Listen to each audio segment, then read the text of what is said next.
on est en live, ça y est, 18 h ou presque, pour un rétex des pièces Poséidon qui m'avaient été confiées, enfin plus que confiées, données par Rémi il y a quelques mois de ça. Ces pièces que j'ai eu le temps de tester, alors en été, en hiver aussi, hein, c'est surtout des pièces qui sont conçues pour les GBB, GBBR lorsqu'il fait froid. Alors c'est rigolo parce qu'à Taïwan il fait jamais froid et Poséidon est une entreprise taïwanaise. Bon, c'est comme ça. Je vais commencer par le rétex de la pièce qui m'a le plus plu, enfin qui m'a le plus plu, dont j'ai vu le plus l'efficacité. Et bien il s'agit de la combinaison ici canon. Ouais, vous voyez, hein, je suis vraiment un gros cheater, hein, je mets un canon plus grand que la réplique. Canon Poséidon plus leurs joints qui sont vraiment très efficaces. D'ailleurs avec cette réplique je suis obligé de jouer en 0.36 ou en 0.40. Je pense qu'il va falloir que je réduise un tout petit peu le petit nub d'appui là pour que ça lève un petit peu moins, parce que du coup bah, c'était une réplique qui fait genre 310-315 fps et ça m'embête un petit peu de jouer avec de la bille un peu trop lourde. Je perds vraiment, enfin avec la 0.40 vous perdez quand même un tout petit peu en distance. Je préférerais 310 fps, je préférerais être en 0.25 quand même, ouais, 0.25, 0.28 max. Donc ces canons très bonne qualité, là je suis vraiment pas déçu, ils ont tiré, enfin il a tiré quelques milliers de billes. Et bah, d'ailleurs j'en ai racheté un il n'y a pas longtemps d'occasion, qui n'avait pas beaucoup servi, pour les mettre dans une autre réplique. Donc je suis content de ces canons Poséidon et des joints qui sont également très très bons et qui existent en plusieurs duretés. Donc bien entendu on peut se procurer les joints à l'unité si on veut, je crois que c'est aux alentours de 10 €. Et puis ces canons qui sont disponibles dans plein de tailles différentes. Voilà. Et enfin le retour global de ces canons, c'est que c'est des bons canons, hein. La plupart des utilisateurs en sont contents. Ils ont remarqué une augmentation de performance par rapport à l'habitude. Alors il y a cette histoire de petits coussins d'air et tout qui est formé, et puis une meilleure rotation de la bille qui ne va pas aller taper sur le canon avant de sortir. Bon, pour moi, enfin, j'ai aucun moyen scientifique de vérifier la trajectoire de la bille dans le canon, etc. Les flux d'air ou quoi que ce soit, donc peut-être que c'est que marketing, peut-être que ça fonctionne vraiment, enfin dans tous les cas, ce sont des bons canons, et puis canon joint, il y a vraiment bonne performance avec ces pièces Poséidon. Voilà, donc ça, bien, et puis le prix reste raisonnable, je trouve. Hop là, voilà pour ça. Je vais remettre le modérateur de son, regardez comment on triche les gars. Vous faites ça, et vous faites hop, ça, ni vu ni connu, et là vous fumez tout le monde. Hop. Ensuite, il y avait ces petites pièces là, petites pièces Icebreaker et Ice Peak. I speak English very much. Oh les blagues, je suis désolé, hein. Je suis crevé. Ça sera peut-être pas la blague la plus nulle de ce soir de ce live, hein. En plus je viens de vous envoyer une paire de scuds là. J'espère que c'est pas trop net, parce que sinon vous allez faire ouh, attaque de pixels géants. Donc c'est Icebreaker, c'est Ice Peak, j'en ai installé donc il vient dans un G17. Ici c'est une culasse PGC, mais c'est un interne de G17 Tokyo Marui. Donc ici on a le Icebreaker jaune, je sais pas si vous pourrez voir bien les pièces là. Le Icebreaker jaune, voilà. Donc qui remplace le piston d'origine avec une petite bande, enfin un morceau de téflon, ce qui fait qu'il n'y a pas besoin de lubrification, il n'y a rien du tout. Et l'étanchéité eh bien, est respectée. Voilà. Hop. Donc ça pas mal. Et puis forcément j'avais mis la valve dans une autre réplique. Voilà, cette réplique là. Hop, donc le Ice Peak ici eh bien, est à l'intérieur. Je ne sais pas si vous pourrez le voir en rouge ici. Voilà, à l'intérieur de ce nozzle. Donc bah, je dois avouer qu'il est déjà en temps normal avec ces répliques là qui sont des répliques qui cyclent vraiment très très bien et qui sont optimisées pour avoir un ensemble mobile le plus léger possible et un ensemble pneumatique le plus léger possible. J'ai déjà pas beaucoup de problèmes de cycle, que ce soit en été ou en hiver. Donc là, je vous avoue que j'ai pas pu voir beaucoup de différence avec la pièce d'origine et puis avec la pièce de chez Poséidon. Cela dit, je trouve que ça fait classe d'avoir une valve rouge. Mon pote Gaël de chez GP Customs en a pété une. Alors ce qu'il faut savoir, je vous l'avais peut-être dit dans le live précédent, c'est qu'il faut éviter de mettre ces petites valves Ice Peak avec des valves lockers en métal ou en alu. Parce que du coup, choc sur choc là, ça risque de péter votre Ice Peak. Voilà. Mais sinon, si vous avez un valve locker en plastique, ça passe nickel. Et là, oui, vous pouvez peut-être le voir, il y a aussi des organes de visée Poséidon.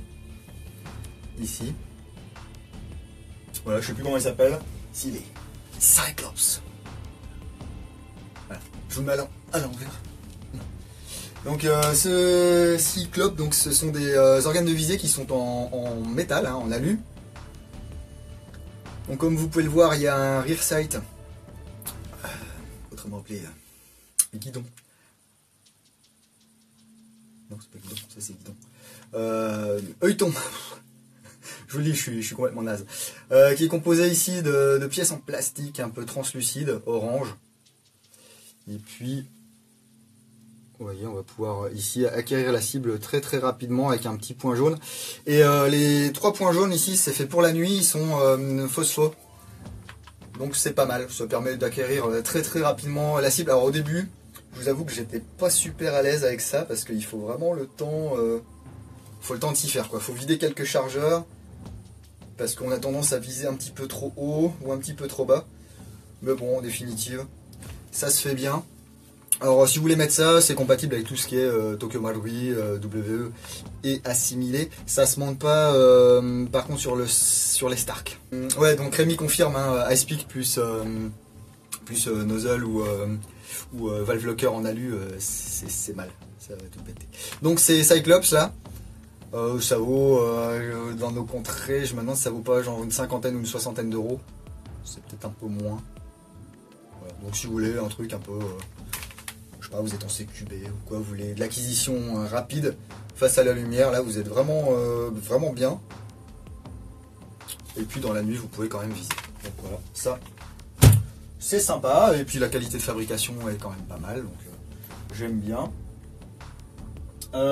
J'avais mis aussi, oui effectivement, un Ice Peak dans la version violette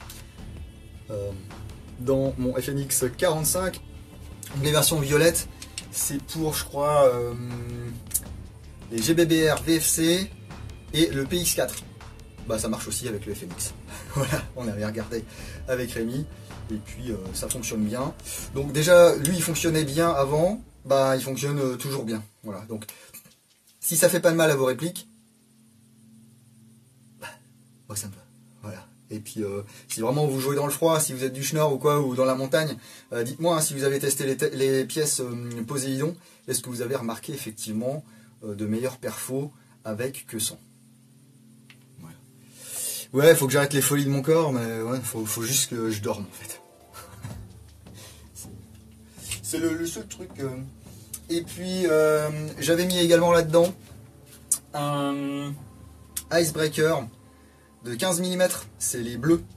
Alors bah, là je vais pas démonter parce qu'on verra rien, de toute façon c'est à l'intérieur. Alors déjà ça c'est pareil, ça fonctionnait bien avant, ça fonctionne toujours bien. Voilà. Vous allez pouvoir tirer un petit peu plus rapidement. Alors ils sont pas sujets trop au dégazage ou au cooldown, c'est ces USP ici le compact hein, de chez Tokyo Marui. Le full size c'est pareil, mais bon vous allez encore optimiser un petit peu le fonctionnement de votre réplique. Voilà. Hop. Ensuite alors ici vous vous souvenez de ça peut-être, ce sont des petits bidules. Ouais, c'est ça, 60 balles les visées, je vous disais, en France. Les petits bidules là, donc pour les chargeurs WE, valve WE, donc on va effectivement remplacer la pièce d'origine par la petite pièce anodisée rouge ici. Voilà. Ça permet effectivement, je l'avais constaté déjà lors enfin avant le live, parce que l'autre live, parce que j'avais testé et j'ai pu le reconstater au Chrony, on a vraiment une baisse de variation entre deux tirs. Alors, on perd un tout petit peu, c'est histoire de dire qu'on perd quelque chose. Par contre, par rapport à la valve W d'origine qui se balade un petit peu, ici on gagne un petit peu en stabilité. Voilà. Hop. Et ce matin, j'ai reçu autre chose au courrier. Qu'est-ce donc, quoi donc? Le 01. Alors le 01, alors ici c'est un échantillon, il est déjà dispo en Asie à la vente. Il y a le 01 pour tout ce qui est HK416, M4 et compagnie WE, et il y a le 02 qui est pour les SCAR. Hop. Donc il s'agit d'un petit kit nozzle plus valve Ice Peak, voilà, tout simplement à insérer dans votre GBBR, dans votre Bolt Carrier, voilà, dans votre porte-culasse WE. Alors c'est pas tout simplement, enfin moi j'ai l'impression, parce que l'aspect est différent par rapport au nozzle original. Je pense qu'ils, enfin Rémi me dira si je me trompe, mais je pense qu'ils ont directement remoulé ça en nylon fibré. Enfin, de toute façon, c'est pas la même pièce parce que ça se sépare pas en deux. Donc c'est en nylon fibré. À la place du joint torique ici, vous allez avoir deux lamelles de téflon. Donc pareil, plus besoin de lubrification avec ça. Et puis vous avez directement un Ice Peak dedans. C'est fourni avec le guide supérieur. Voilà, donc, qui se pose comme ceci.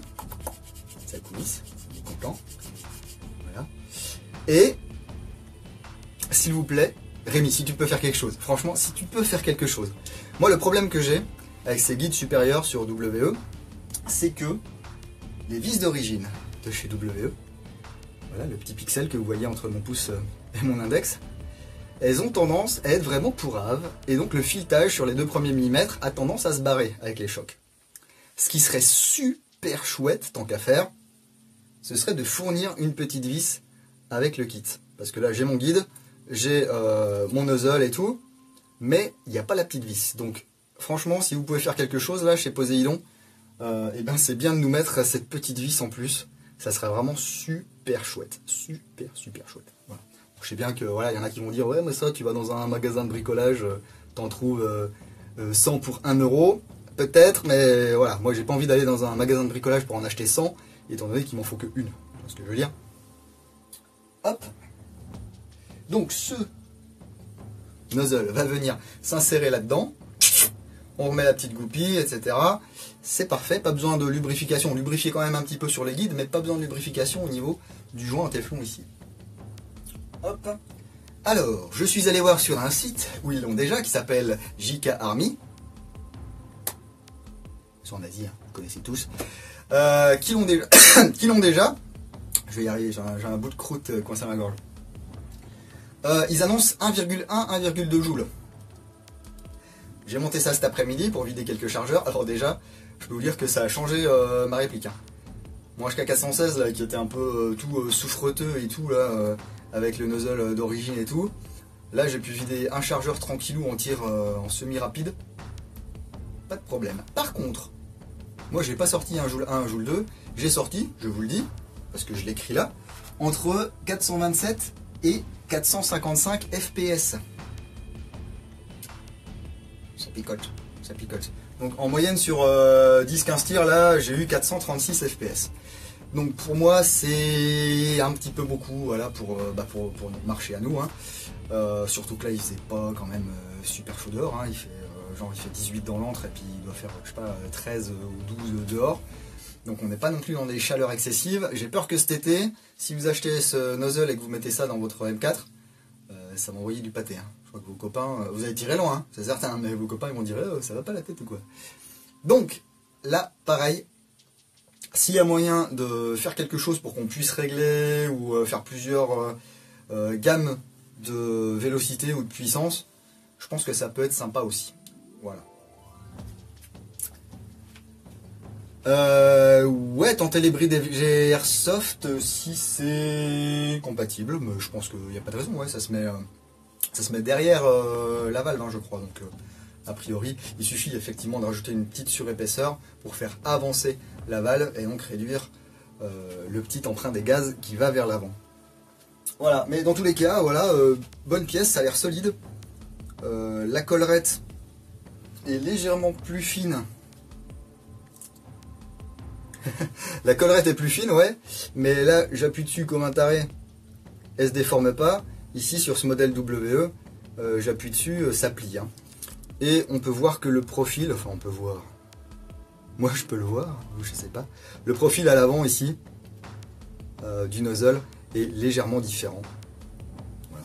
Donc je pense qu'ils ont travaillé là-dessus pour optimiser vraiment le fonctionnement de ce genre, de ce genre de réplique, hein, donc M4 HK416 et du coup Scar WE. J'aimerais bien qu'ils fassent ça pour VFC, why not, puis qu'on puisse conserver aussi le réglage.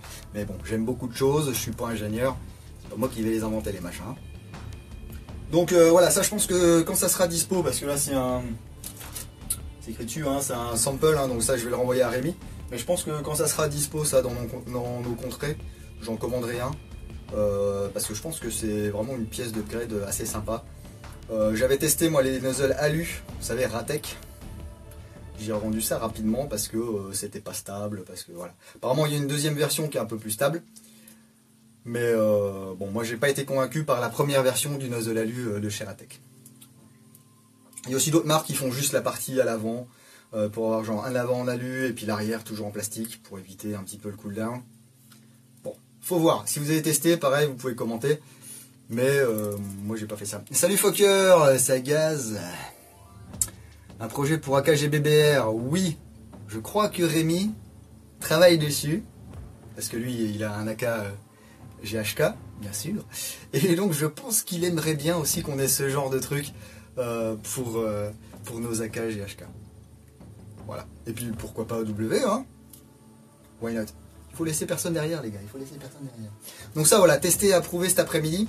Je pense que je vais essayer de refaire encore un ou deux petits tests, soit demain, soit dans la semaine avant de lui renvoyer, avant de partir à Limois là. Et voilà, hein. Donc Poseidon guys, if you hear me, please put the screw with the guide. Hein, vous avez vu la maîtrise du taïwanais. Voilà donc pour ça. Qu'est-ce que j'avais d'autre de chez Poseidon? Je crois que c'était à peu près tout, ouais. Canon, Ice Peak, Icebreaker, les joints, le cyclope, et puis donc ce 01 là, donc nozzle pour M4HK 416 et assimilé de chez WE. Salut Joe, à bientôt. Ça n'a rien à voir avec Poseidon, je voulais faire l'aparté parce que c'est un truc qui m'est arrivé il n'y a pas longtemps. J'ai eu un petit souci avec mon Scorpion Evo. Donc super réplique, machin, fonctionne très bien. Et d'un coup, eh bien, qu'est-ce qui s'est passé? J'ai mis la queue de détente CNC et j'avais du semi quand j'étais en safe. Ah. Or, le safe étant mécanique sur le Scorpion, j'ai forcément un problème au niveau de mon selector plate ici. C'est cette pièce qui va vous faire la sûreté, donc qui va vous empêcher d'actionner votre queue de détente quand vous êtes en sûreté. Et moi, il manquait un tout petit bout, je sais pas, peut-être un demi-millimètre de matière sur mon selector plate. Donc je vais profiter du fait de passer faire un petit tour chez SG là-bas au Danemark pour voler des pièces. J'ai rempli mon sac à dos et j'ai changé la pièce et ça fonctionne, j'ai à nouveau mon safe.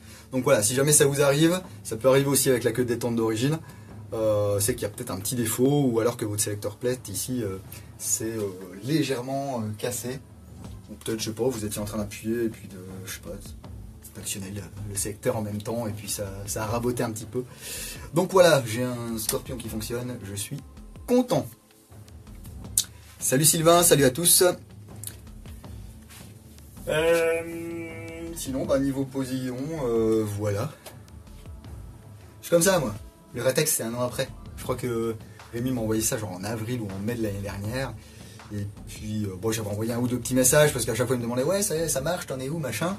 Mais c'est vrai que j'avais jamais fait de vidéo de Redtext pour vous dire ce que j'avais pensé de ces trucs-là. Bon, c'est bien, on déballe, machin, on voit, on dit ce que c'est censé faire. Moi, le seul truc que je peux vous dire, voilà, c'est que ça n'a pas fait de mal à mes répliques. Je vais pas forcément constater un bien fou parce que je joue pas non plus dans des conditions extrêmes. Mais voilà, mes répliques continuent à tirer, elles cyclent bien. Je peux tirer en semi-rapide. Que demande le peuple? Voilà. Et puis ouais, canon joint, pas mal. Franchement, rapport qualité-prix, très très bien.